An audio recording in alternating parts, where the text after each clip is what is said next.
Betul. Maka satu kalimat aja yang kami ingin sampaikan.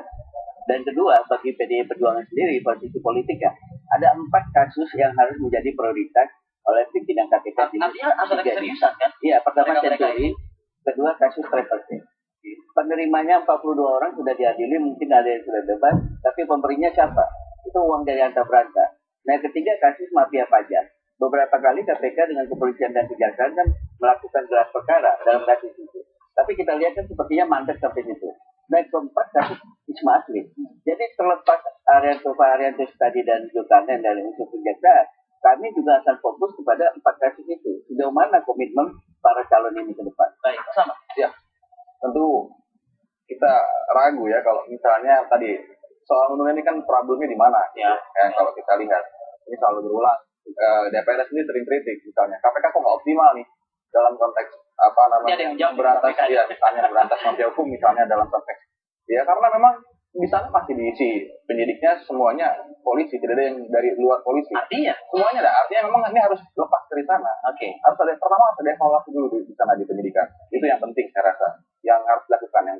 Nah kemudian soal pemilihan kalau misalnya nih DPR misalnya menjaga adaltas tadi, ini dari pihak kepolisian atau Zulkarnain ini kan konflik kepentingannya juga mungkin terjadi soal independensi. Karena ya tadi soal penyidik semua berasal dari polisi dan jaksa. Kita akan ragu kalau misalnya itu kembali lagi dipimpin oleh mereka. Artinya dari lini independen mungkin akan lebih bagus gitu. Betul. Apalagi misalnya yang bersangkutan punya problem soal integritas. Ya. Yang itu diakui kepada publik. Wawancara kemarin dia mengaku, kemudian dalam proses lainnya juga terlihat oleh publik. Ini kok bisa-bisanya misalnya gitu ya. Anggota DPR mencalonkan yang seperti itu. Jadi kalau dipilih antara polisi dan jaksa atau integritas, ya dia pilih polisi dan jaksa. Ya. Saya rasa ini harus dirubah mindset. Mas Johan, saya membayangkan KPK tentu akan lebih maksimal bekerja bila mana memang tidak terganggu dengan hal-hal yang disampaikan oleh Mas Tama tadi kan begitu Mas Johan ya? Ini yang pertama saya ingin menjawab soal Ibu Nunun. Oke. Penting. Ibu Nunun itu statusnya adalah buronan KPK yang sedang berada di luar Indonesia. Entah berantah di mana? Artinya otorisasi menangkap Bu Nunun itu tidak ada pada KPK, Pak.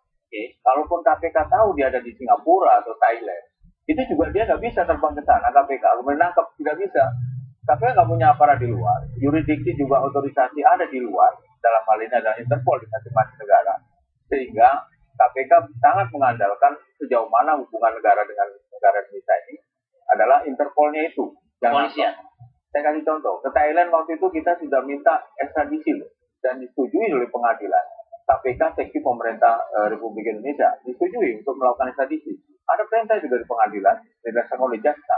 Nah, jaksa memerintahkan untuk menangkap waktu itu ya bulan Juni Juli.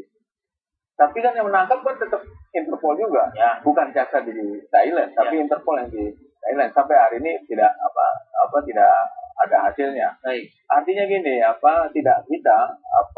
tidak berhasilan mengejar Nunun itu semata-mata itu dibebankan pada KPK. Apalagi kalau KPK ini dipimpin oleh kepolisian tadi. Nah, satu itu. Yang kedua, ini saya masih ingat betul ketika Pak Antasari sebelum dipilih, bagaimana kontroversi di luar, bagaimana orang meragukan Pak Antasari. Tapi begitu Pak Antasari terpilih 2008 sampai 2009, Anda bisa bayangkan tuh KPK begitu tinggi ya, kemana-mana saya lihat Pak Antasari bahkan dicalonkan sebagai wakil presiden waktu itu. Artinya, ini Arif yang ingin saya katakan, belum berarti juga seperti itu. Siapapun dipilih oleh DPR, DPR juga tidak bisa mencekram itu sampai ketika dia masuk KPK. Bisa berubah itu di KPK. Orang kalau belum memegang kekuasaan, belum memegang berhubungan dengan duit yang banyak, bisa diketahui. Itu nggak kelihatan, Pak. Orang masih baik-baik, saya pro korupsi segala macam. Begitu memegang kekuasaan, itu bisa berubah dia. Tapi itu yang baik atau buruk gitu. Bisa buruk, bisa baik, bisa tambah baik.